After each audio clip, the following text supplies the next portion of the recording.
Okay, good morning sa ating lahat. Happy Lord's Day.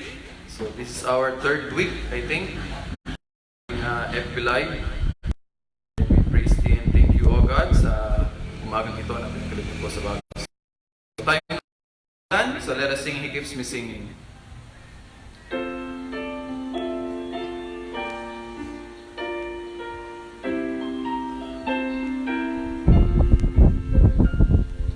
There's within my heart a melody. Jesus whispers sweet and low. In that I am with Thee, peace, peace, dear. In of life's that ebbs and flow. Jesus, Jesus, Jesus, sweetest name I know. Heals my every longing, keeps me singing as I go. All my life was wrecked by sin and strife, filled my heart with pain. Jesus wept across the broken streams, still coming again. Jesus, Jesus, Jesus, sweetest name I know. Heals my every longing, keeps me singing as I go. Though sometimes He leads through waters deep, I'll cross across the way. Though sometimes the path seems rough and steep, see His footprints all the way. Jesus, Jesus, Jesus, sweetest name I know. Heals my every longing, keeps me singing as I go. Feasting on the riches of His grace, resting in His sheltering wing, always looking on His smiling face. That is why I shout and sing. Jesus, Jesus, Jesus, sweetest name I know. Heals my every longing, keeps me singing as I go. Okay, let us pray. Our gracious Heavenly Father, Holy Father, maraming salamat po muli sa umagang ito na pinagkaloob niyo po sa bawat po sa amin. Saan sama-sama nga po magsasamba sa inyo. Sambay kayo sa Espiritu sa katotohanan. And we praise Thee and thank you, O God, sa lahat ng blessing na aming tinatanggap ito sa pagsubok na pinakaharap ngayon. Especially nga pinagpeperi po namin mga frontliners na nagpuputuloy mag-ingat na mag-gabay sa kanila. Sa bawat members po ng Bethany Bible Baptist Church sa Public City, provide niyo po lahat ng kanilang pangailangan. Dito po sa mga buong service, sa buong maghapon na ito, ingatan niyo kami, may ito ng aming puso't isip sa inyo. Yung mga realization po namin ay nandoon at tunay nga po na dapat luha Jesus, the author and the finisher of our faith. Maraming salamat po sa gagamitin natin sa aming pag-aawitan, sa pagbibigayan, para inyo po ibinigay at sa nagbigay. Dito po sa pakikinig po ng mensahe. Kung aming sama dalangin, tayong pangalan ng aming Panginoong Jesus. Amen. Okay, let us continue singing A New Name in Glory. Then after that, we're going to call our pastor for the preaching of the Word of God this morning.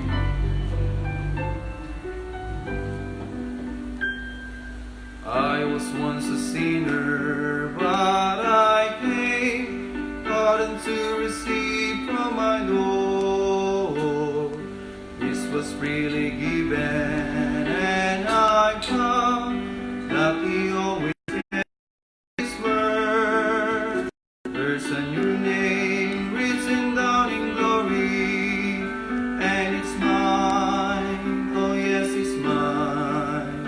And the wide robe angels sing the story, a sinner has come home. There's a new name written down in glory,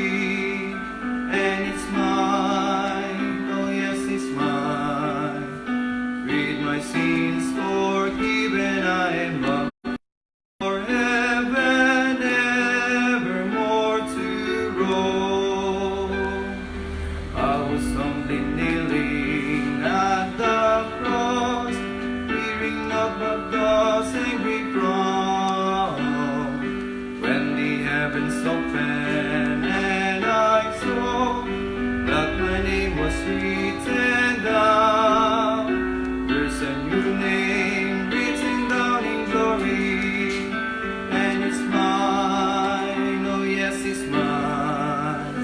And the white robe angels sing the story. A sinner has come home. Has come home. There's a new name written down in glory. It's mine, oh yes, it's mine. With my sins forgiven, I am bound for heaven evermore to roam. In the book is written, saved by grace, oh the joy that came to my soul. Now I am forgiven, and I know by God I am made whole. There's a new name written down in glory, and it's mine, oh yes, it's mine. And the white robe angels sing the story. A sinner has come home. There's a new name written down in glory, and it's mine, oh yes, it's mine.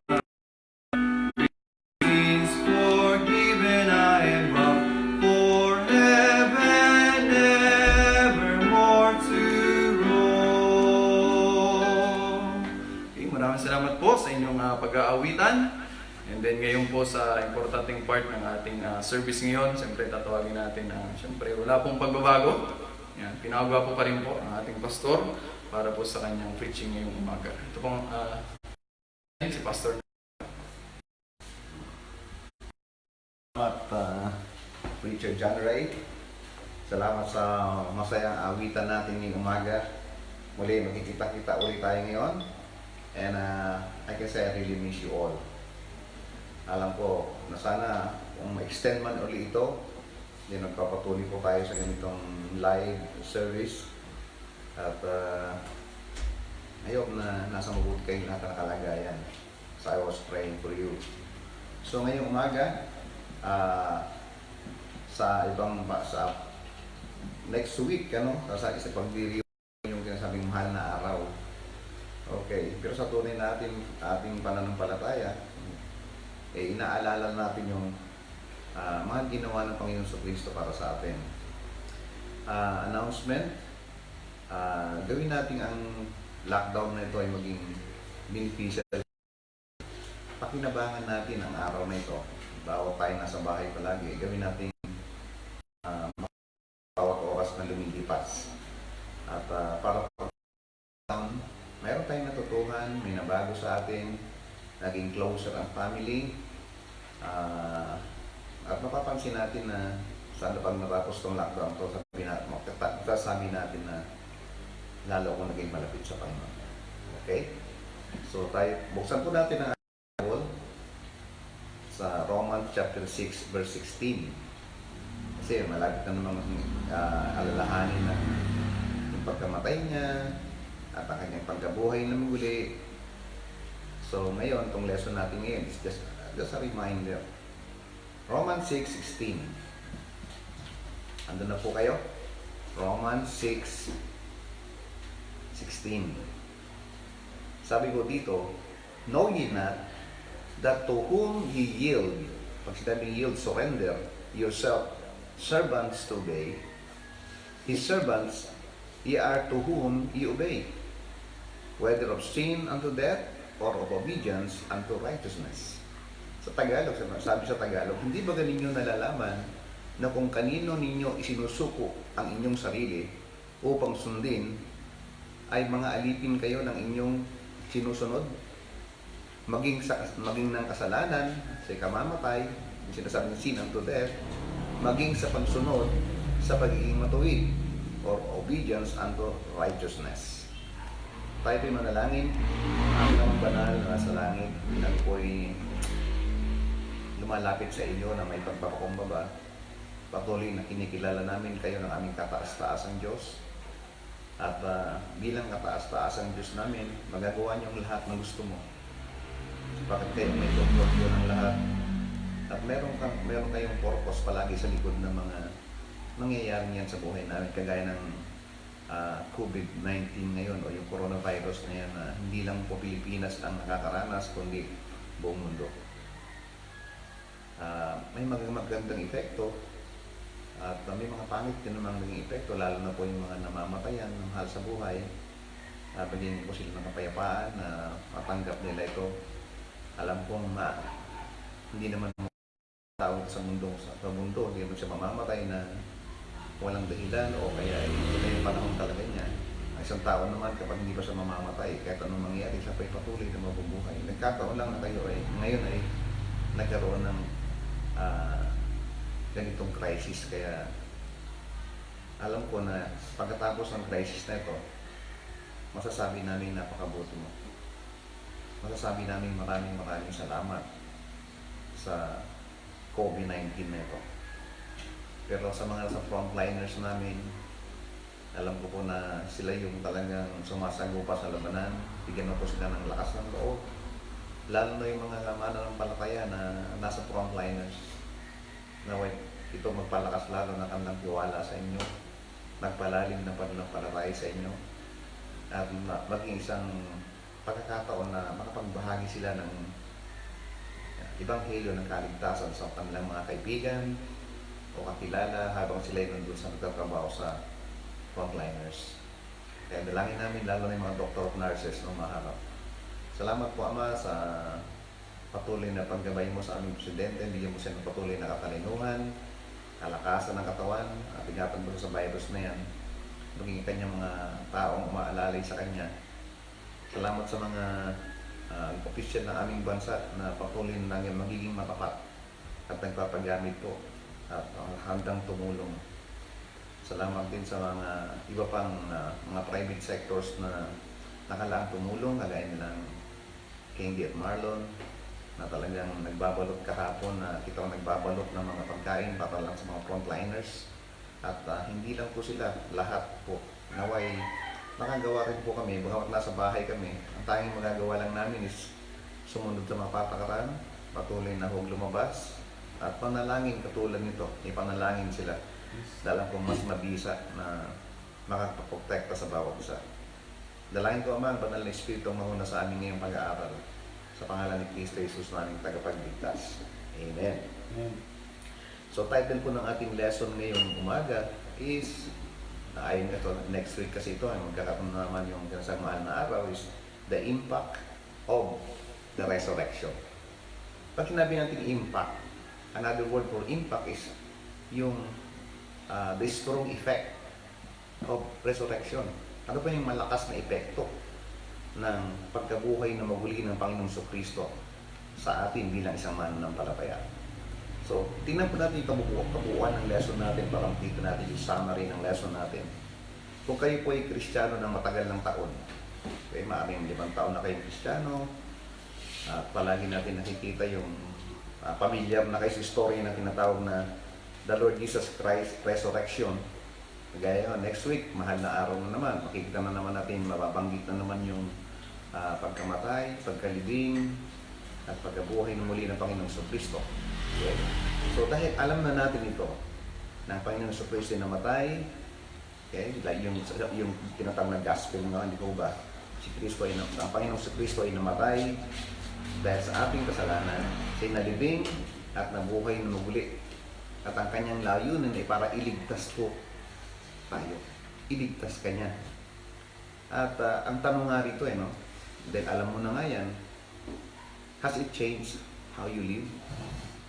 Nabago ba nito yung pamumuhay natin nung kayo maging mananampalataya? Nalaman mo na yung ating Panginoon na hindi lang siya namatay, kundi nabuhay na maguli. May nabago ba ito sa ating pamumuhay bilang isang mananampalataya? Anong klaseng impact, epekto ang nagawa ng pagkabuhay na maguli ng Panginoong Kristo sa ating kaisipan? Paano tayo mag-isip? Nabago ba yung kaisipan natin? Kagaya nga ito ngayon, no? Hindi lang ito muling paalalahanin natin muli ang pagkamatay, pagkabuhay ng Panginoong Kristo sa mahal na araw na next week. Pero ito bang COVID na ito, nagkaroon ba ng epekto sa ating buhay? Nagkaroon ba ng pagbabago para tayo mag-isip? Ano tayo kumilos? Yung behavior natin, yung pag-uugali natin. May nabago ho baga? Okay, meron ba yung ating asal sa buhay natin? Kung paano natin i-manage yung ating sarili? Kung paano natin dalhin yung sarili natin? Kagaya ngayon, nung linggo ngayon, paano natin minamanage yung sarili natin? Nasaan tayo ngayon? Nasa kwarto pa ba? Natutulog tayo? O tayo nasa ating cellphone o sa harapan ng ating television as family? Tignan natin ang kanyang salita. Yung tinatawag pong resurrection o pagkabuhay ng isa pong katotohanan. Okay? Na hindi lang po ito binabago yung eternal na destinasyon natin. Alam natin na pag tayo namatay, pupunta tayo sa langit.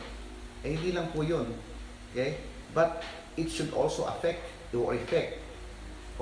our worship to God.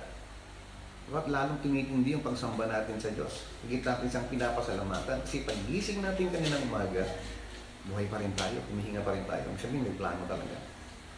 Pero nalaman natin yung kanyang resurrection, kasi hindi lang siya namatay, kundi nabuhay na muli. Buhay po yung Diyos natin. At lahat po ng panalangin natin, naririnig ng Diyos. So dapat maka-apekto yan sa ating pagsamba sa Diyos na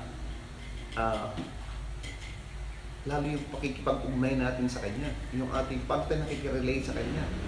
Kaya paano yung komunikasyon natin sa Kanya, yung lalo na yung private devotions natin, yung private na pakikipag-usap natin, pagbasa ng Bible, kinakausap natin siya, at pinapayagan natin siyang kausapin tayo sa Kanya, mamita ng Kanyang mga salitang pinag-aaralan natin. So, paano ito nakaka-apekto sa atin? Na-enjoy ba natin ang ating devotion sa Panginoon, sa pag-aaral natin ng Kanyang salita, pananalangin sa pakikipag-usap sa Kanya? Naka-apekto ba sa atin? Lalo ba tayo naging malapit sa Panginoon? Paano yung relation natin sa ibang tao? Paano tayo nakaka-relate sa ibang? Nakikita ba nila yung ating relasyon sa Diyos? Nakikita ba nila yung ibang tao, yung pagbabago natin? So, yan po yung katotohanan, yung resurrection na yan. Pero alam natin na pupunta sa langit, pero yung, again, may nabago ba sa atin? Natin at pag-relasyon natin sa ibang tao. So, yung mga katotohanan patungkol sa pagkabuhay na muli. So, under letter A, truths about the resurrection. Kunin natin yung mga katotohanan na nakapaloob yan sa tinatawag na resurrection na yan o tinatawag na pagkabuhay na muli ng Panginoon sa Kristo. So, yung unang hakbang, so the first step of examining and judging the impact of Christ's resurrection is to review some important biblical truths we say we believe. Di ba? Okay, yung naniniwala tayo tungkol sa kanyang pagkabuhay muli. So ating suriin, din magpasya tayo para makita natin yung epekto ng resurrection na yan sa buhay natin. At kukunin natin yung mga biblical na katotohanan na mababasa natin at maunawaan nyo. So number 1 po, the Lord Jesus Christ is alive at the Father's right hand. So buhay siya. Okay? Sa Hebrews 10:12, sabi niya po dito, no? But this man, after he had offered one sacrifice forever, sat down on the right hand of God. So maliwanag na sinabi ng Hebrews 10:12 na pagkatapos niyang iaray ang kanyang sarili para sa ating mga kasalanan, ngayon po ay nakaupo sa kanan ng ating Diyos. No, naniniwala tayo ng Panginoon sa Kristo, yung pinaniniwalaan natin yung kanyang tinatawag na sacrificial death. Namatay siya, nagsakripisyo siya para sa ating kasalanan. At ito po mga kapatid, tandaan niyo, huwag niyong kakalimutan. Yung kanyang pagsasakripisyo, yung kanyang pagkamatay sa Cross of Calvary ay sapat na para bayaran ang lahat ng ating mga kasalanan. Okay? Kaya huwag natin ang pinag-uusapan na bilang isang Kristiyano, yung mga nagawa natin, hindi na po issue yun. Ano? Bayad na yun ng Panginoon sa Kristo. Yung ginawa, yung sinabi niya, it is finished, yung past, yung nakaraan, present, yung ginagawa nating kasalanan, yung ginagawa nating kasalanan, at gagawin pang mga kasalanan po ay bayad na. Nang sabihin ng Panginoon sa Kristo sa Cross of Calvary, it is finished. At yung resurrection, kabuhay na Living siya, buhay na maguli, at yung kanyang pag-akyat muli sa langit, yung tinatawag na ascension, yun po yung mga preba, mga fruit. Yan ang impact ng kanyang tinatawag na resurrection. Okay? Yung may mga preba, patotoo, o ebidensya na kanyang pagsasakripisyo para sa atin. That's why, pag nakagawa tayo ng kasalanan, ngayon bilang isang mananampalataya, di ba, paulit-ulit po sinasabi sa simbahan, hindi ka na humingi ng tawad. Kasi binayaran na ng Panginoong sa Kristo ang lahat ng ginawa nating kasalanan. Past, present, lang natin i-claim natin ang 1 John 1:9. Kaya maliwanag, sabi niya, kung, if, is conditional, kung aaminin mo yung kasalanan, sabi niya, ikaw ay kanyang patatawarin. So, kailangan aminin natin yung kasalanan natin sa ating Ama. Kasi tayo anak ng Diyos dahil sa Panginoong sa Kristo. Diba? Ang lahat ng sumampalataya sa Kristo sa John 1:12 ay nakapangyarihan maging mga anak ng Diyos. So tayo ngayon ay anak ng Diyos dahil sa pananampalataya natin at pagtanggap natin sa ginawa ni Kristo sa krus at Calvary. So ngayon, pag ikaw ay nag-confess ng iyong kasalanan, ikaw ay puspos ng Holy Spirit. Kasi nang tinanggap ko si Kristo bilang tagapagligtas, sinelyuhan ka ng Holy Spirit. Ephesians 5:18, at hayaan natin siya ang may kontrol na sa buhay natin. Pero yung pong 1 John 1:9 ay hindi po lisensya yan para magkasala. Magkakasala ako ngayon, para mamaya naman magkukonfess ako. Hindi po yan. Iba po yung sinadya kaysa talaga nakipaglaban ka at nahulog ka ng kasalanan, pero nahulog ka pa rin. So yun po ang number 1 na dapat natin isipin. Okay? The Lord Jesus Christ is alive at the Father's right hand. Number 2 naman po, we are forgiven eternally and eternally secure in Christ. Ito yung gusto mo sa punto eh. Okay? Dahil po sa dugo ng Panginoong Kristo, tayo po ay napatawad. Sabi niya, without the shedding of blood, there's no forgiveness of sin. Pero kaya nga nung nabuhot, natigis ang dugo ng Panginoong Kristo, yan po naging kabayaran ng ating kasalanan. Tayo napatawad. So we are, number 2, we are forgiven and eternally secure in Christ. Pag sinabi eternal secure, walang makakaagaw sa atin. Okay? Tingnan niyo po sa Ephesians 1. Ito yung mga biblical proof, okay, na ating pag-aaralan. Ephesians 1:13-14. Sabi niya po rito sa verse 13, whom ye also trusted after, tingnan ha, pabaliktad to eh, in whom you also trusted after that ye heard the word of the truth. So narinig mo yung gospel of truth. Anong ginawa mo? Pinagtiwalaan mo. Anong narinig mo? Yung gospel of your salvation. Okay?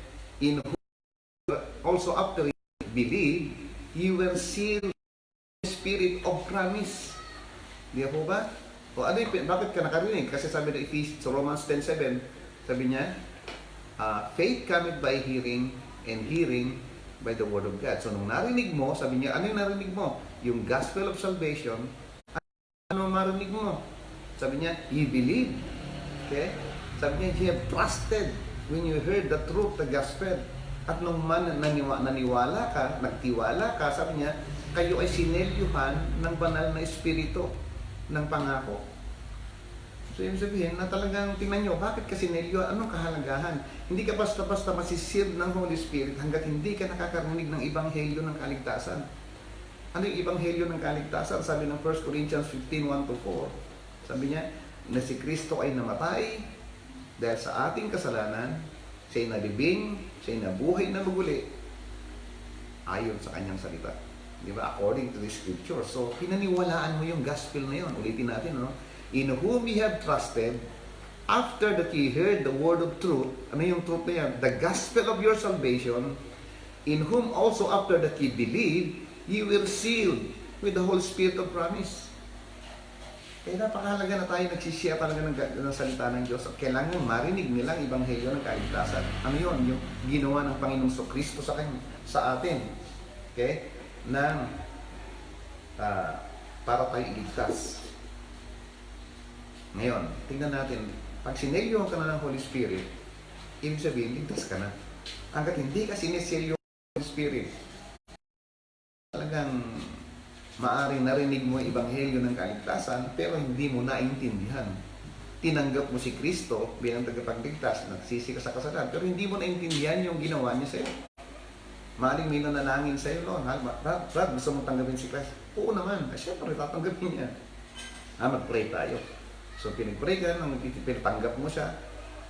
Pero tinanggap niyo si Kristo na hindi niya alam kung bakit niyo tinanggap. Kaya, Romans 10:17, napakahalaga. Faith comes by hearing, and hearing is understanding the word. Kaya kailangan marinig mo, maintindihan mo. Kaya ngayon, anong ginawa mo nung maintindihan mo? Nagtiwala ka, trusted. Ano pa? You believe. At nung ikaw'y nanampalataya niya, you will sealed with the Holy Spirit. Ito ang napakahalaga. Pag ikaw'y naselyohan ng Holy Spirit, look at verse 14, which is the earnest of inheritance under the redemption of the purchased possession unto the praise of His glory. Ano ibig sabihin ng earnest? Yung earnest, ibig sabihin is down payment. It's a guarantee of our inheritance unto the redemption of the purchased possession. So, pag ikaw yung naniwala na sa gospel, tinanggap mo si Christ, sisilyuhan ka ng Holy Spirit, at yung Holy Spirit na yan, ito yung garantiya na yung tinatawag na inheritance natin. Pag tayo namatay, pupunta po tayo sa langit. Okay? So, because the Lord Jesus Christ died for our sins and rose from the grave, all who believe in Him can know that they are eternally secure. Not based on their performance or things they have done, but on Christ's payment for their sins. Okay? Pag sinabi Christ's payment for their sin, but what Christ had done, then the Holy Spirit who indwells every believer is the guarantee. Okay, yung sinasabi sa verse 14, yung earnest of a heavenly inheritance. Amen po? Sa Tagalogin natin yan, ha? Dahil sa kamatayan ng Panginoong Kristo dahil sa ating mga kasalanan at sa inabuhay ng muli mula sa kanyang libingan, lahat ng mga mananampalataya sa kanya, kay Kristo, malalaman nila na ang kanilang kaligtasan ay secure. Walang makakaagaw niyan. Okay? Hindi base sa ating mga ginawang kabutihan, pero sa pagbabayad ng Panginoong Kristo sa ating mga kasalanan, yung ginawa niya sa Cross of Calvary. At pag yun nangyari, ang banal na Espiritu ay mananahan sa bawat mananampalataya, at ito ay garantiya ng ating tahanan. Garantiya na pag tayo namatay, mismo ang banal na Espiritu ang magdadala sa atin sa langit. Amen po? Okay? So, pangatlo, we are going to live forever. Hindi na tayo mamamatay bilang isang mananampalataya. Okay? John 3:16, sa uladong niyo na to, no? Sabi niya, for God so loved the world that He gave His only begotten Son, that whosoever believeth on Him should not perish but have everlasting life. So, ang Panginoong Kristo ay nangako ng buhay na walang hanggan ay isang katotohanan. Okay? So, yung buhay na walang hanggan ang kinako ng Diyos, maniwala po kayo, ito isang katotohanan na dapat ito yung nag-i-encourage sa atin. Ito ang nag-uudyok sa atin na na mamuhay ng matuwid ngayon. Okay?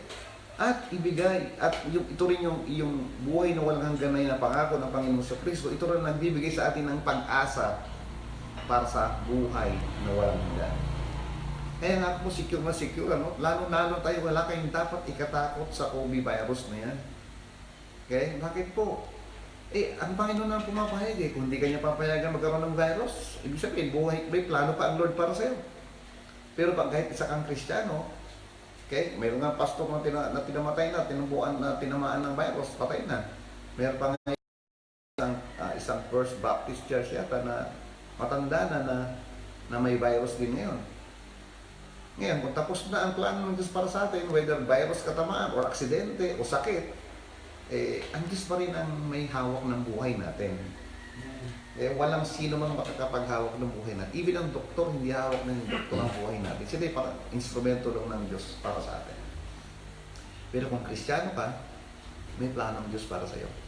Kaya kung sino man po nakikinig ngayon, na Wala pang Kristo sa kanilang buhay, wala pang Kristo sa kanilang puso.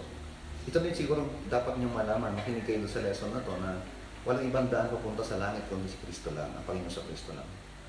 Kailangan marinig niyo yung yung gospel na yan, yung cross of Calvary, dahil pag narinig niyo, naunawaan niyo yan at nanampalataya ka sa Kanya, then ang banal na Espiritu ay mananahan para sa iyo, mananahan sa iyo.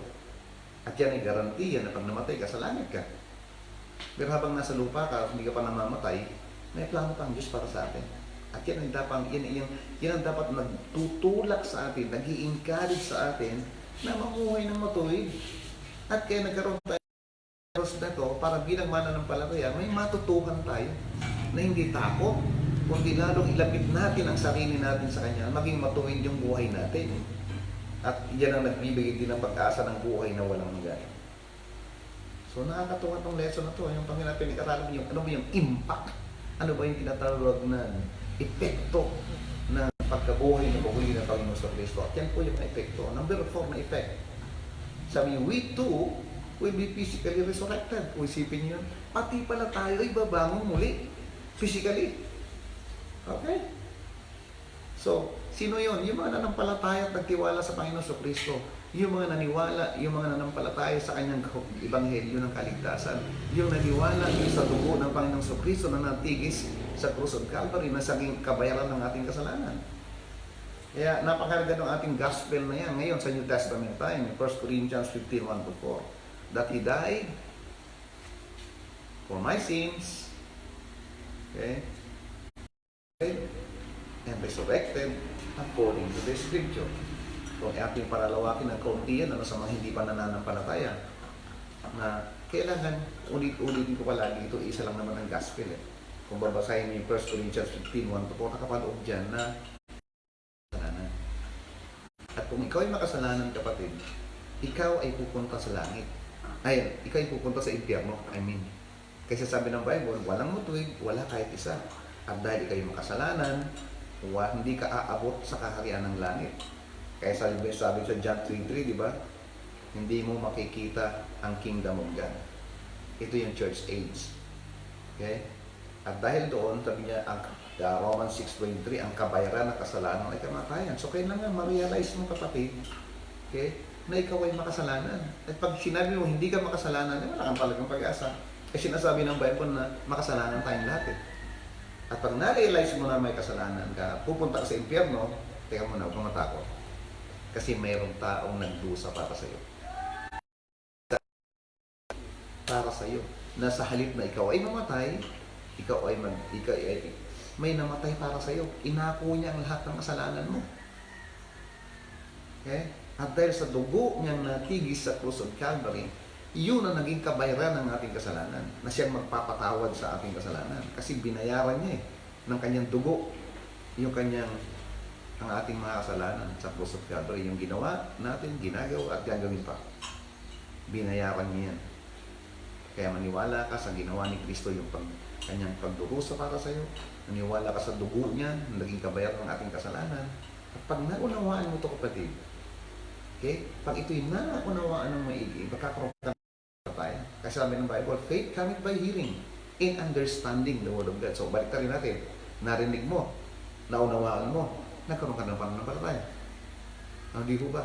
At mula sa pananampalatayang yan, sasabihin mo, Panginoon sa Kristo, nagtitiwala ako sa iyo. Naniniwala ako sa ginawa mo sa cross of Calvary na ikaw ay namatay dahil sa aking kasalanan. Patawarin mo ko at tinatanggap kita bilang Panginoon at sariling tagapagligtas. Yun po yun. At pag meron kanyan, you're going to live forever. Kasi manahan, hisiyuhan ka ng Holy Spirit, at ang Holy Spirit niyan, pag ikaw'y namatay, kapatid, dadali ka niya sa langit. Pero habang nasa lupa ka, siyang magiging gabay mo, siyang guro mo, siyang papatnubay sa iyo, siyang aalalay sa iyo, siyang magpapaalaala sa iyo. At siya rin magtuturo sa iyo ng kanyang salita. Mauunawaan mo yan. At siya rin ang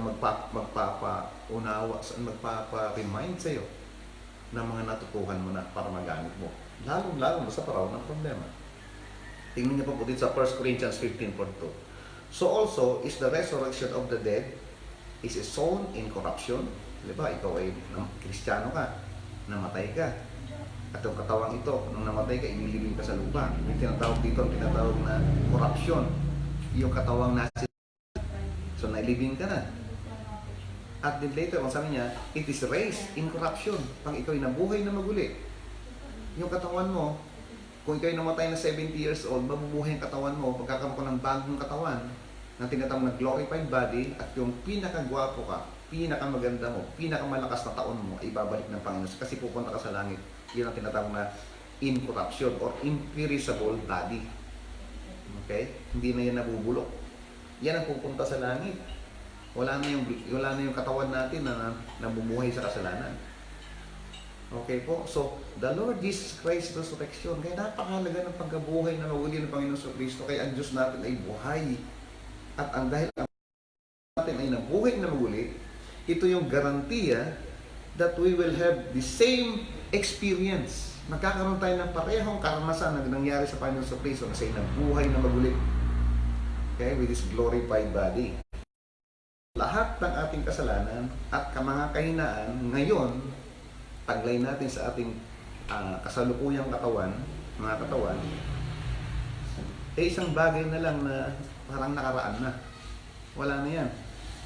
Kapag dumating ang Panginoong Kristo, para tayo muling ibangon sa mga patay. Yung tinatawag na rapture. Okay? Isang araw, pag-aaralan natin yan. The dead in Christ shall rise first. Sabi nga dito, di ba? Pero tayo ng mga buhay, sabay-sabay na sasama yan. With the glorified body. Okay? Para tumunta tayo sa alapaap, nandun tayo doon ng Panginoon sa Kristo. We call that rapture. Para humarap sa Kanya. So, yan ang epekto. Yan ang impact ng Kanyang resurrection. Amen po? Kaya pag na may mga ganyang mahal na araw, maalaala mo to, no? At least tayo alam natin. Okay? Alam natin na alam ko na pag ako namatay, okay? Alam ko na ako'y pupunta sa langit. Kaya habang ako'y nasa lupa, nasa akin ang banal na Espiritu, patuloy ako mag-aaral ng Kanyang salita dahil alam ko ang pamamagitan ng Kanyang salita at pag sinunod ko ito, mababago ako. Habang ako'y nananatili sa Kanyang kalooban, okay? Ang epekto ng resurrection sa akin, mananatili ako pala. Yung ipalaban ko, yung karapatan ko, manatili sa Kanyang kalooban, ang banal na Espiritu ang namusunod sa buhay ko. Siyang may control sa buhay. Mababago yung mga pananaw ko, mababago yung mga desisyon ko, at ito'y naaayon na sa Kanyang mga salita. Kaya nito, this crisis is preparing us for His return. So, gusto nyo nililinis tayo sa Kanyang pagbabalik. Okay? Number 4, kung mabubuhay tayo ng matagal, o hindi lang matagal, walang hanggan, then heaven is our home. Number 4. Ang langit ang ating tahanan. Napagandang tumira sa langit, walang polusyon, wala nang sabi niya. Kaya nga kinakanta namin na maliliit kami hanggang tinuturo namin sa mga maliliit. Sabi niya, halina kayo sa kalangitan. Di ba? Sa kalangitan. Sabi niya, ano patuloy niyan? Walang kalungkutan. Di ba? Wala nang sakit, wala nang COVID, wala nang rayuma, wala nang cancer sa langit. Kasi iiwanan natin lahat yun. Magkakaroon tayo ng tinatawag na glorified body. Okay? So, pangako po ng Diyos yan na tayo pupunta sa langit ang ating tahanan. John 14 verse 3. Ito yung apostol na sabi niya dito, and if I go and prepare a place for you, I will come again. Sabi niya rito, tingnan nyo I will come again. And what? Receive you unto myself, that where I am, there ye may be also. Sabi niya rito sa kanyang mga disipulo, ako'y aalis. Kung ako'y aalis, at ihanda ko ang lugar para sa inyo, ako'y muling babalik. Okay? At tatanggapin ko ang sarili. Na kung saan ako naroon, siyempre nandun din kayo. O di ho ba? Nasaan ba ang tahanan ng Panginoon? Ay, nasa langit. Ayun. Kaya dito natin makikita ngayon na hindi nasayang yung ating pananampalataya sa Panginoon sa Kristo. Hindi nasayang yung ating pagtanggap kay Kristo bilang tagapagligtas. Kasi habang kahit wala sa lupa pa tayo, habang tayo sumusunod sa Kanyang kalooban, kahit na wala ka sa langit, mararanasan mo yung langit dito sa baba. Kasi nasa kalooban ka ng Diyos. Ipaparanas ng Diyos para sa iyo. Diba? Again, and if I go away and prepare a place for you, I will come again. Yan yung rapture. And receive you unto myself, that where I am, there ye may be also. Yan. Dahil sa biyahe ng Diyos na pinagkaloob sa atin sa pamamagitan ng kanyang anak. Okay? Yung word biyaya is grace. Tayo isang araw ay magiging perfect. Right? Perfect. Wala nang kasalanan eh. Wala na yung old sin nature sa atin. Disconnectado na tayo sa mundo. Yun ang doon pa lang tayo magiging perfect. At papasok tayo sa langit, okay, na kung saan inihanda niya para sa atin. Kailanman, hindi na mahihiwalay sa ating tagapagligtas. Makakasama natin siya magpawalang hanggan. Amen? Amen. Grabe. Sa tuwa ako sa lesson na to eh. At ito, sabi ko, ano kayo magiging lesson namin for us next Sunday? Para related doon sa holiday para next week. Ito yun. So, the Lord Jesus Christ came to so we could have abundant life. Kaya hindi siya pumunta dito para siya maging maging para bigyan tayo ng masaganang buhay. Tingnan niyo in John chapter 10 verse 10. So yung thief, the thief cometh to steal, yung thief diyan ay si Satanas at yung kanyang mga puwersa. Kaya sabi, the thief cometh to steal, to kill, and to destroy. Oh, di ko ba?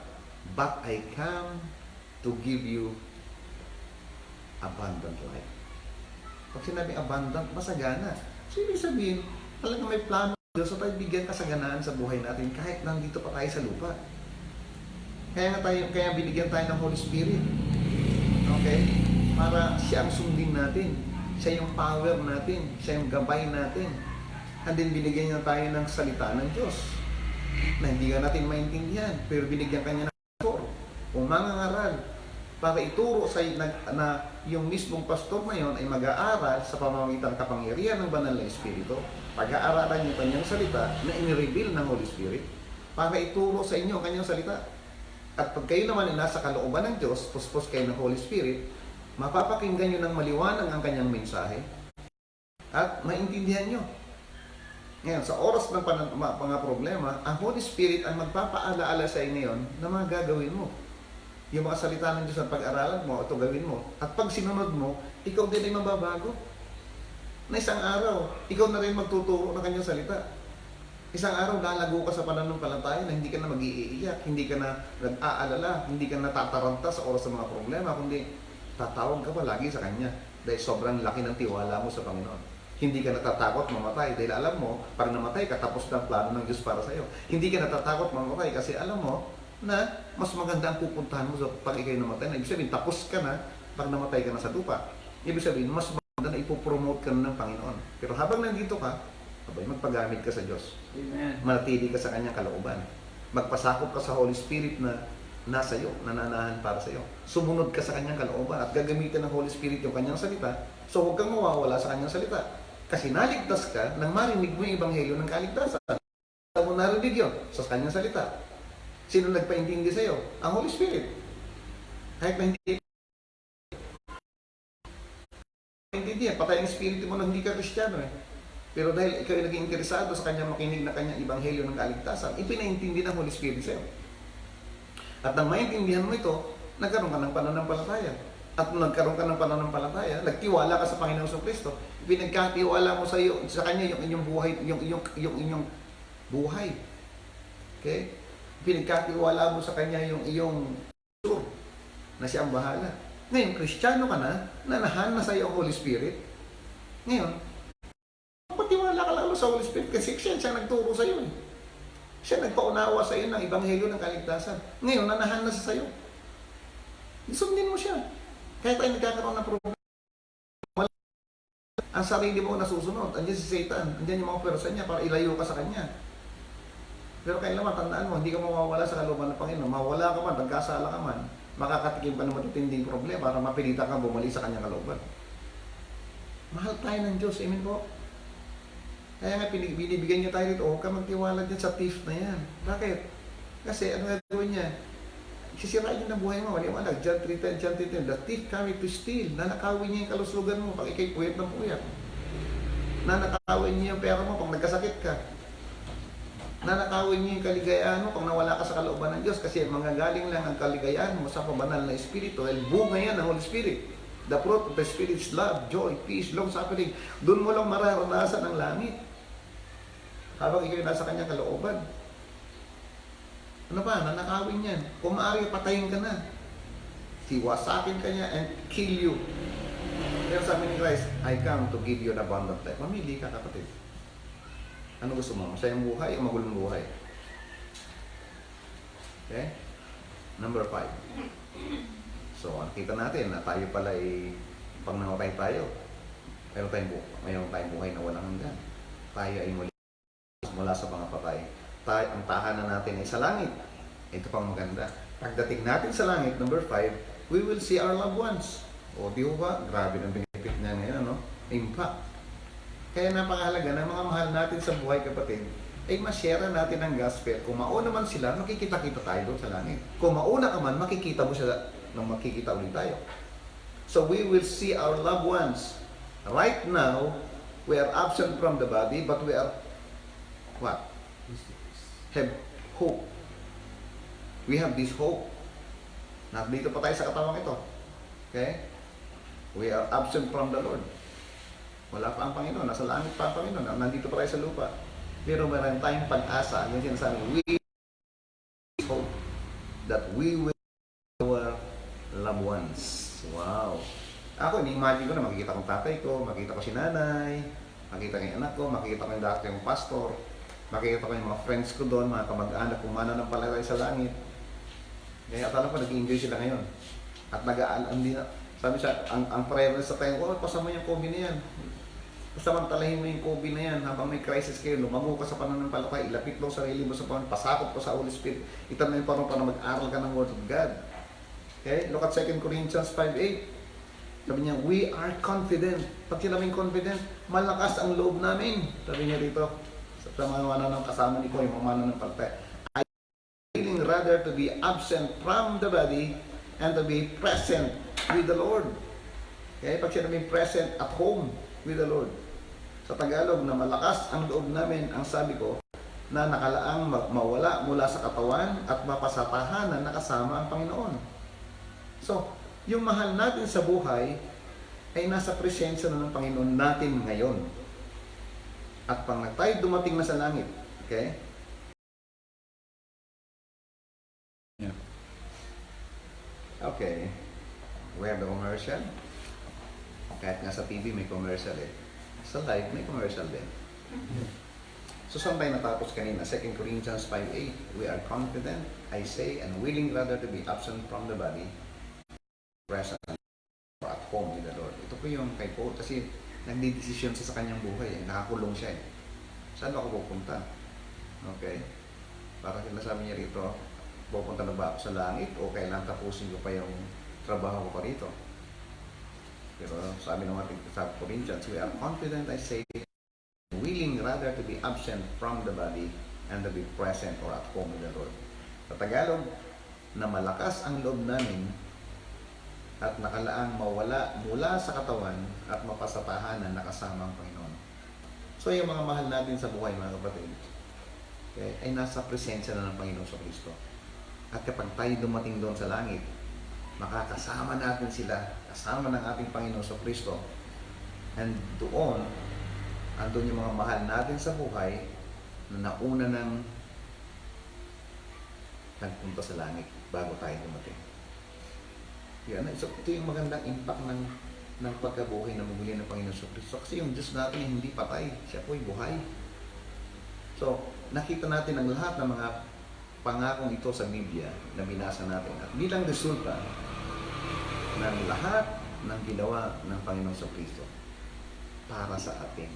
Kaya tandaan natin ha, lahat ng ginawa ito ng Panginoon sa Kristo para sa atin. Kaya lang, hindi lang ito binigay sa atin para malaman natin na ito'y totoo. Sabihin natin, totoo yan. Okay? Pero hindi lang kung malaman natin, hindi ibig sabihin, may nabasa ka sa kanyang salita, nalaman totoo. Hindi lang kung sabihin natin totoo yan, totoo yan. Ang mahalaga po rito, ang ginawang ito ng Panginoon sa Kristo sa atin, at dapat magkaroon ng epekto kung paano ito'y mamuhay araw-araw. Kailan makita nila si Kristo sa buhay natin? Kung talaga may impact yan, yung ginawa ni Kristo sa buhay natin, dapat makita ito sa buhay natin. Okay? So, has Christ made a difference in your life? Nagkaroon ba ng pagbabago? Simula ng tayo hindi pa mananampalataya at maging mananampalataya. Ano yung pagbabago natin? Ano yung pagkakaiba ng buhay natin nung hindi Kristiyano at ngayong Kristiyano na tayo? At habang tumatagal ang pagiging Kristiyano natin, meron bang nakikitang pagbabago? Are we growing in holiness? Yan ang madalas na tanong sa atin. Dapat, di ba? Bakit tayo iniligtas ng Panginoon? At nung tayo iniligtas, binigyan tayo ng Holy Spirit. Kasi habang tayo ay nananatili sa kalooban ng Holy Spirit, we are holy. Okay? Kasi kontrolado tayo ng isang banal na Diyos, ang banal na Espiritu na siyang nananahan sa atin. In fact, ano sabi sa 1 Peter 1:15? But like the Holy One who called you, sabi niya rito, be ye yourself also in all your behavior holy. So, ibig sabihin, nung sinabi niya, sabi niya, huwag kang kakala sa kalooban ng Panginoon. Huwag kang mawawala sa kalooban niya. Huwag kang mawawala sa pagpapasakop sa banal na Espiritu. Dahil pag nawala ka, magiging karnal ka. Kaya ng lesson ko, parang yung lesson ko last the other time na yung sarili natin, ilagay natin sa box. Okay? Yung box, nilagyan ko ng you. Hindi ho ba? Pag ikaw ay karnal, nasa ibaba, looking things below, pag tingnan mo ang sarili mo, mayabang ka. Wala nang ibang magaling kundi ikaw. Kaya andun yung pride mo. Pag tinignan mo yung ibang tao, andun yung kinocompare mo yung sarili mo sa iba. Nagiging sarcastic ka sa ibang tao. Yun yun. Ngayon, pag ikaw naman yung looking things that are above, ikaw ay spiritual. Ibig sabihin, nagpapasakop ka sa Holy Spirit. Puspos ka ng kanyang salita. Ngayon, pag tinignan mo yung iba bilang spiritual, mga kapatid, ang tingin mo sa ibang tao, ang tingin mo sa sarili mo pag ikaw ay spiritual, na andun yung humility mo, na wala kang ipagmamalaki sa Diyos. Lahat to God be the glory. Pag tinignan mo yung ibang tao, ang tingin mo sa kanila, pag hindi Kristiyano, gusto mong share ng Ebanghelyo ng kaligtasan. Ang tingin mo sa iba, andun yung, ano kayong magagawa ko sa Kanya? Ano kayong maitutulong mo sa Kanya? Andun yung pagpaparaya mo, andun yung pagpapatawad mo sa ibang tao, andun yung pangunawa mo sa ibang tao. So, dalawang klase ng buhay meron tayo. Isang karnal o isang spiritual. So, sabi niya dito, but like the Holy One, sino yung Holy One na yan? Yung banal na Espiritu na nasa iyo. Who called you? Yan, to be holy. Sabi niya, who called you? Sabi, sino ba yung holy? Ama, Anak, at Espiritu Santo. Yan ang Diyos natin. Sila yung mga banal. Sabi niya, be holy yourselves. Also, in all your behavior. Sabi, buong katauhan mo, yung asal mo.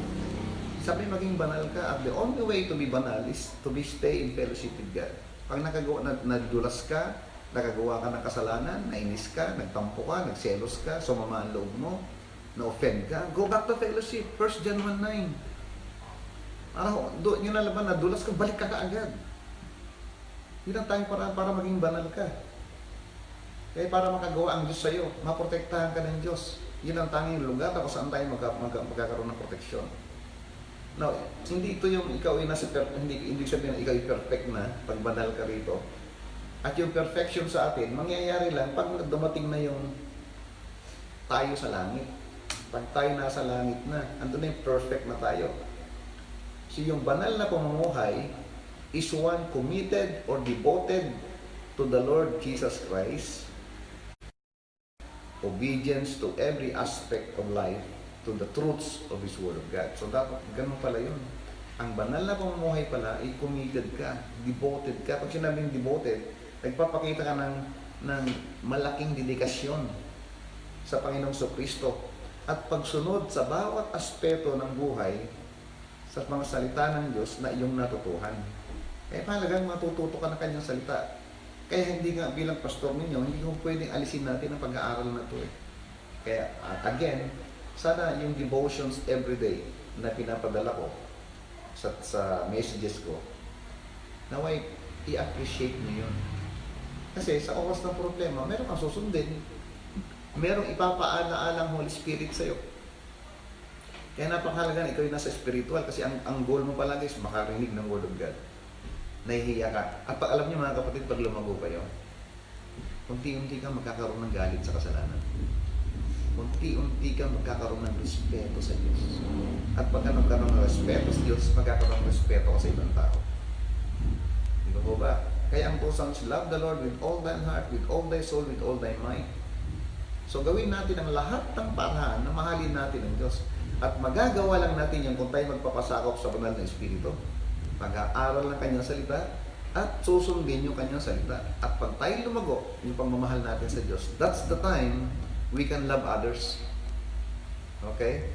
At huli yung sarili mo. So hindi mo pwedeng mahalin ng ibang tao. Hindi ka pwedeng magpasakop sa ibang tao kasi hindi ka nagpapasakop sa Diyos. Saan ka magpapasakop? Sa banal na Espiritu.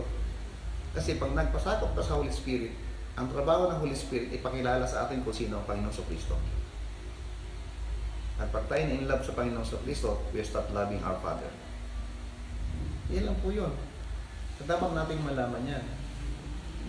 Kaya napakahalaga ng salita ng Diyos. Huwag nyo lang pakinggan ang kanyang salita. Dapat yung pag-aralan, i-meditate nyo. Kasi sabi sa Joshua 1:8, this book of the law shall not depart out of thy mouth, and thou shalt meditate day and night. Kaya nga ako naggawa ng devotion. Para kayo may ma-devotion umaga at sa kagabi, mayroon kayo may meditate. Manamnam sa inyong buhay. Okay? Bagamat marami ang nagagalit sa kabanalan.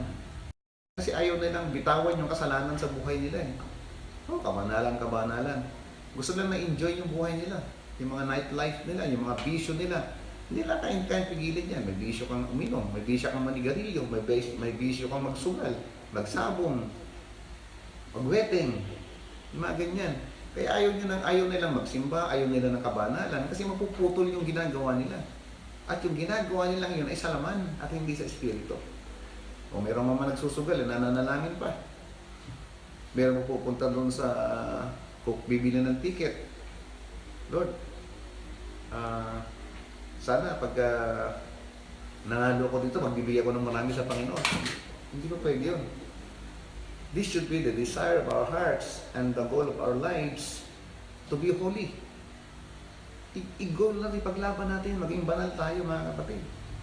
Bigyan tayong paraan para mabigyan natin ng pagbabago. Mabago yung buhay natin, mabago yung isip natin. Pag nabago ang isip natin, mababago yung mga desisyon natin.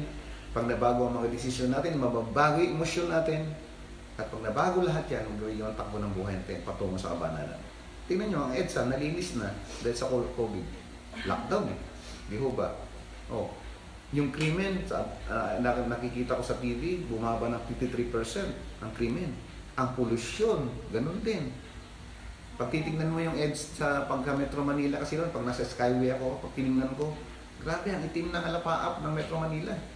Eh ngayon, blue. Grabe. Yung dagat sa Manila Bay, Boracay na rin. Yung mga nangyayari ninyo, nabago. Binabago ang COVID na yun sa atin. Yung gasolina, bumababa. Next Monday, bumababa ng 6 pesos ang ibababa ng gasolina. Dati nga, sabi ko, umaangal ang driver, wala na kaming kikitain, nagrarally pa kayo. Hindi na kami magmamasada. Eh ngayon, ang gasolinahan ngayon, nakikiusap, bumili kayo. Kayo naman, ayaw bumili. Bakit? Hindi kayo makalabas eh. So nilinis tayo sa yung kalangitan natin na asol na yan. Nilinis lahat. Okay. Dapat tayo mga Kristiyano, pag tingnan natin spiritual na buhay, dapat kakakitaan din tayo ng pagbabago mga kapatid. Okay? Dapat nagpupuyat tayo sa pag-aaral ng Word of God. Okay, pananalangin man lang bago matulog. Andun yung pangluhod natin, kaya kinakausap natin ang masinsinan. Huwag lang kausapin ng Diyos. Masanay tayo. Remember yung ating 7 dapat ways natin na dapat maging bahagi ng buhay natin. Isa niya yung prayer. Kaya masanay tayo yung tinatawag na deep personal prayer to God. Hindi lang pag may problema ka. Dapat kahit na wala kang problema, andun yung lalim ng panalangin mo, personal prayer mo sa Kanya. Kaya kung siya, dinadala tayo ng Lord sa problema para lumalim yung panalangin natin. Alam ko, naranasan nyo naman yung deep prayer, personal prayer sa Diyos. Bakit? Kailan lang? Pag may problema ka, malalim. Pag wala ng problema, wala na. Kinakatulugan nyo ng problema nyo. Pero pag may problema, nako, kanda iyak ang panalangin. Lord, Lord, Lord. Okay? So, dapat magkaroon ng pagbabago. Yung magkakagalit, dapat magkabati-bati na kayo. Okay? Kahit malang sa text, sorry kapatid, pasensyaan mo na ako. Okay? Yung magkakahiwa-hiwalay dyan, dapat may ayos yung pagkakahiwa-hiwalay nyo. Magkakapatid, mag-aasawa, ano bang problema at magkahiwa-hiwalay pa kayo? Baka mayroon bang paraan para kayong magkabati. At kung ang paraan ay sarili mo pa rin, wala pa yun. Kung kalooban ng Diyos, magkabati kayo. Kasi kung mag-asawa ka, halimbawa, nakahiwalay kayo mag-asawa, hindi ka pa pwedeng mag-asawa kung Kristiyano ka.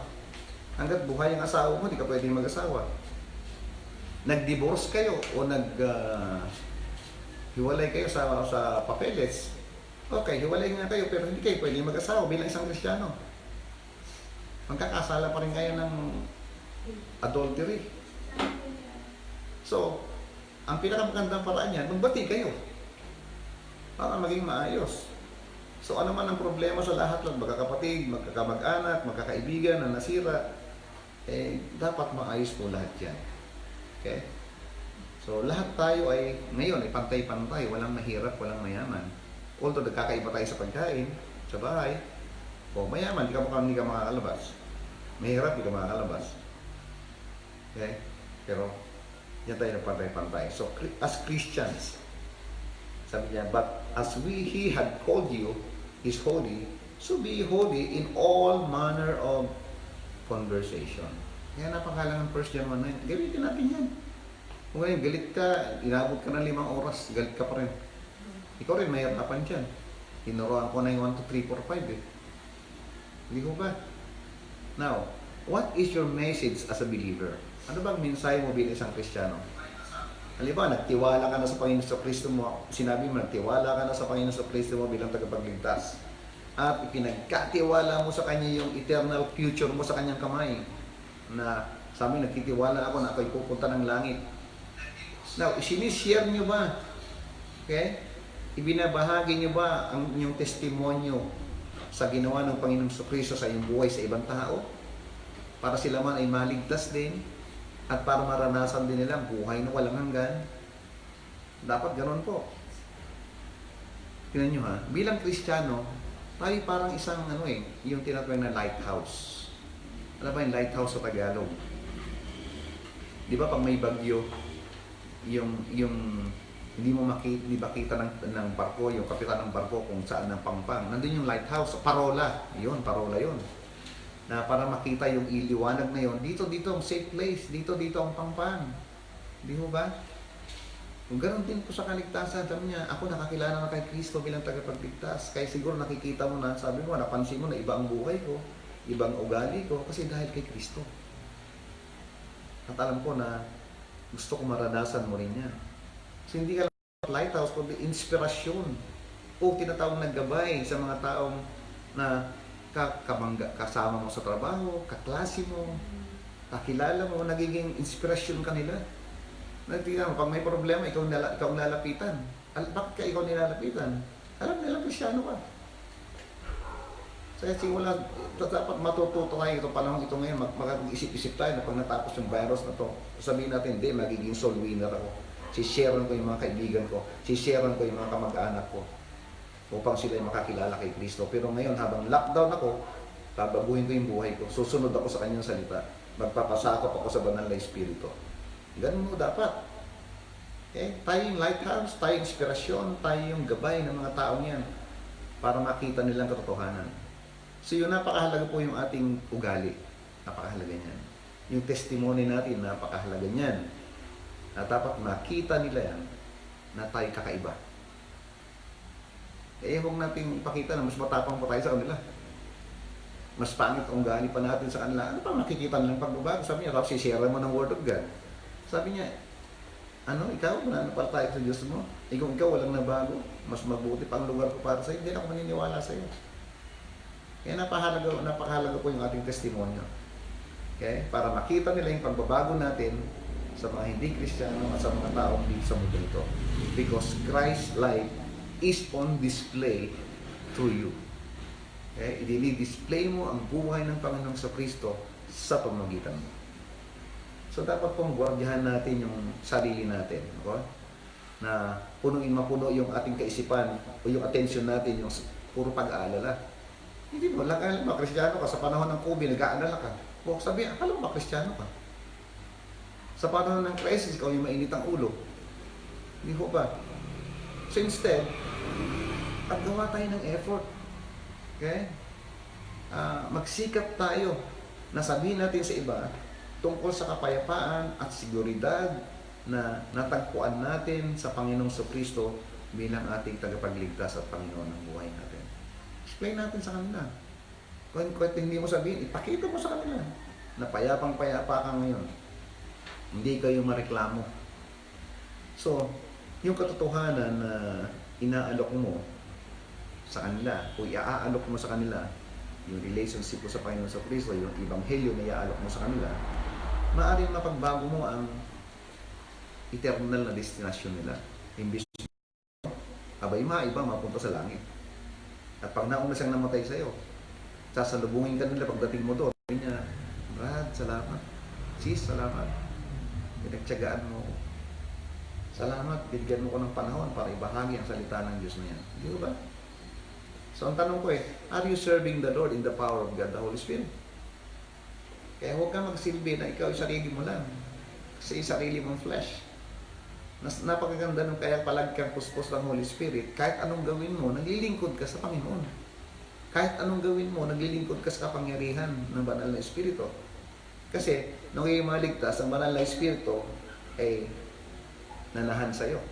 Binigyan ka ng power na maglingkod sa Panginoon. Inihiwa flesh. Kaya na tinatawag na spiritual circumcision. Hindi ka na basta-basta magkakasala kasi sarili ka ng Holy Spirit. Spiritual na pagtutuli, inihiwalay kayong kaluluwa mo doon sa katawan mo. Colossians 2:11. In whom ye are circumcised with the circumcision made without hands, in putting off the body of the sins of the flesh. Iniwalay ka niya sa kasalanan ng katawang ito na gumagawa ng kasalanan. Sinasabi, putting off, inihiwalay ka. The body of the sins of the flesh. So ito yung gumagawa ng kasalanan. By the circumcision of Christ. Yun. So ngayon, pag nagkasala ka, hindi ka nagkakasala yung kaluluwa mo, nagkakasala yung katawan mo. Kasi yun ang kasalanan. Kasi nga, kaya nga nalulungkot, nag-grieve ang Holy Spirit. Kaya sabi ng Bible, grieve not the Holy Spirit kapag pinagbigyan mo yung katawan mo na magkasala. Dadaling kayo kaluluwa nasa loob. Remember, palaging ulit-ulitin, you're new creature inside your worst enemy. Diba? Tinanggap mo si Christ, you're a new creature. All things are passed away. Behold, new things. You are become new. You are become a new creature. Nasa iyo pang Holy Spirit. Nanahan sa iyo ang Holy Spirit. Kaya magpasakop ka lang sa Holy Spirit. Pero tandaan mo, yung flesh, dating ka sa kasama mo, palagi nag-aalok ng kasalanan yan. Ngayon, pag pinagbigyan mo, hindi ka nagkakasala kasi pag-aari ka na ng Diyos, binili ka ng kanyang buhay at dugo. Sabi niya ng Bible, huwag mong hayaan yung katawan mo ay patuloy na gamitin ng kasalanan. Kaya sa Holy Spirit, kasi once na sinakop ka ng Holy Spirit, yung katawan na yan ay susunod, nagiging banal din yan. Kaya sabi Romans 12:1 and 2, I beseech you therefore, brethren, by the mercies of God, that you present your body a living sacrifice. Magpasakop ka sa Holy Spirit, sumunod ka sa kanyang salita, para yung katawang ito, nagiging sakripisyo mo, living sacrifice. Diba? So, I beseech you, nakikiusap ko kapatid, sabi niyo po, I beseech you therefore, by the mercies of God, that present your body a living sacrifice, ano yan?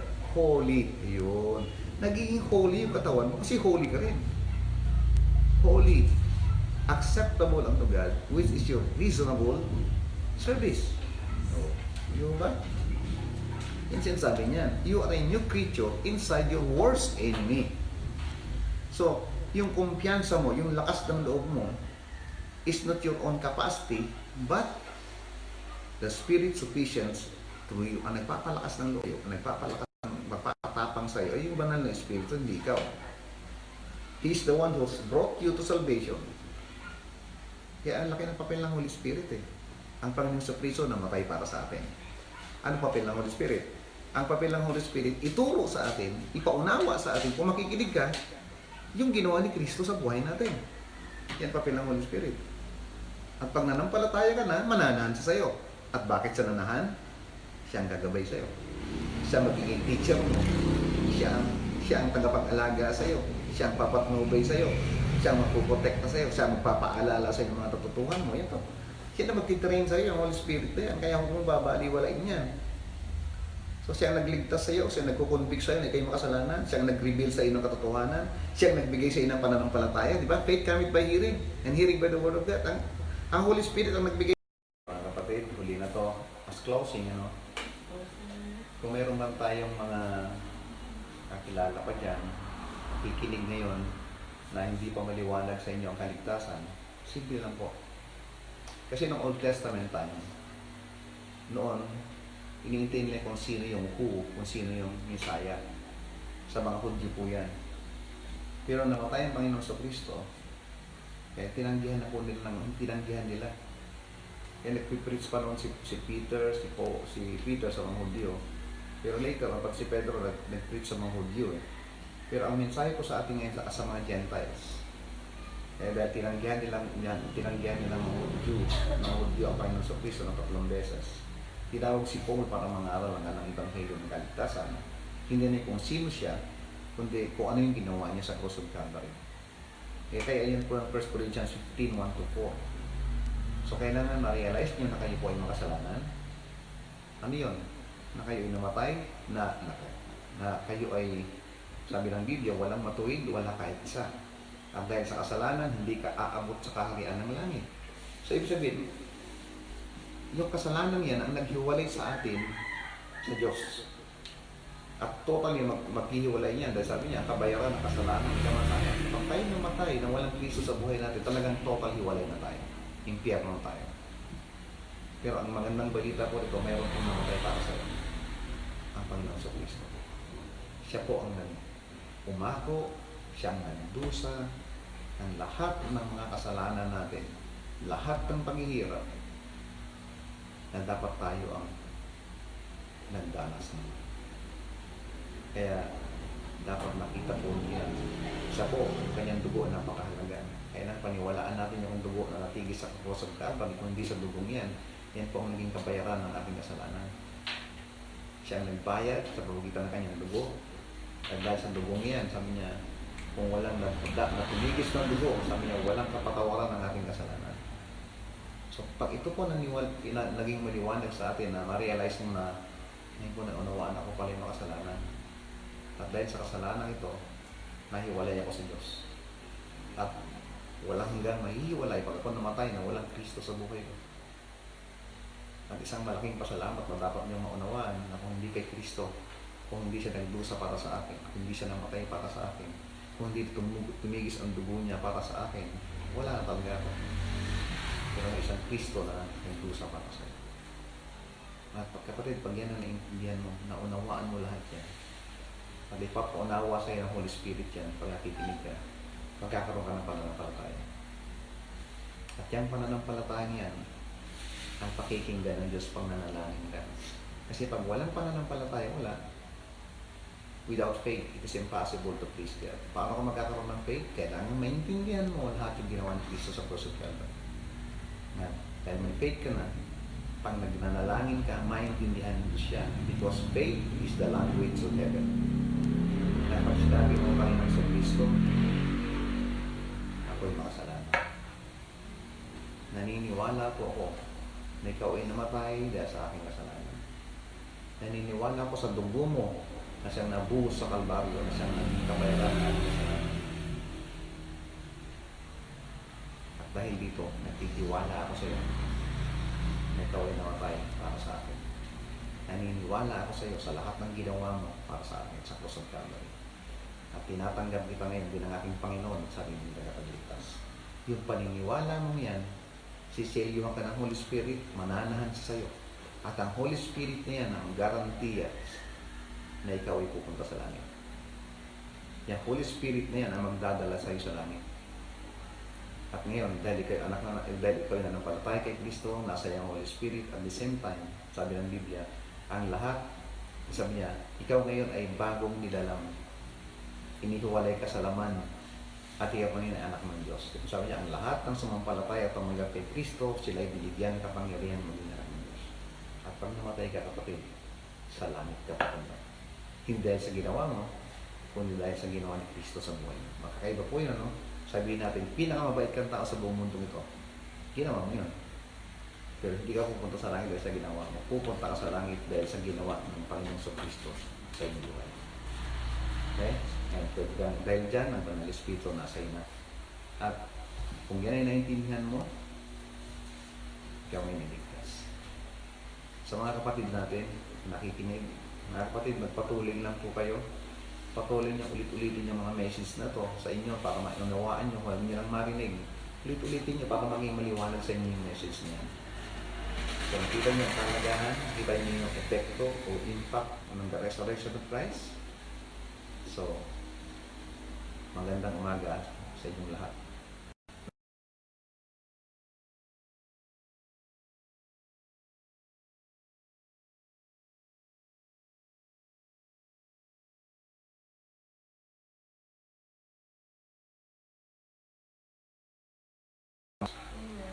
Okay, maraming salamat sa inyo. I miss you all. Tayo rin manalangin. Aming amang banal na nasa langit, maraming salamat po sa iyong mga salitang na pag-aralan namin ngayon, yung impact po ng resurrection ng Lord Jesus Christ. Nakita rin namin dito yung papel ng banal na Espiritu na maaaring hindi nyo nakikita yan. Na hanggang ngayon, patuloy na gumagawa ang Holy Spirit sa buhay namin. Kaya siya yung nanahan sa amin, siya yung nagturo, siya yung gumagabay, siya yung Diyos na nasa amin niya. Ang Panginoon sa Kristo ngayon ay nakaupo na sa kanang Ama. Habang nakaupo ang Panginoon, habang nag-aahari sa trono ng Ama namin, nasa Panginoon sa Kristo ay nasa kanyang kaliwa, nasa kanan. At ang Holy Spirit naman ay nananahan sa amin. Kaya hindi pwedeng mawala kami sa kanyang kalooban. Kasi mawawala yung gabay niya sa amin, mawawala yung power na talagang gagabay sa amin, nagkakapang gawin yung mga bagay na pinapagawa ng aming Ama. At salamat po sa umagang ito. Salamat, God the Holy Spirit, salamat sa magiging guro mga umaga. Salamat kay Brother John Ray, salamat kay Angie, kay Joanne, kay Frely na dumalo ngayon. At naway mga salitang natutuhan namin ay magsilbing pagkain ng aming kaluluwa. Naway dumating ang araw na pinanalabikan namin na muling makikita-kita po kami sa church building namin. Maraming salamat sa protection mo sa amin sa araw-araw mula sa virus na yan. At tulungan po kami na makinabang kami sa nangyayaring crisis ngayon. Hindi kami maging bitter, kundi maging better. Sa pangalan ni Kristo Jesus na aming tagapagligtas. Amen. Wow! Okay, bye-bye. Magandang umaga sa inyo. See you. Bye-bye. Pop. Ilan yung viewers natin?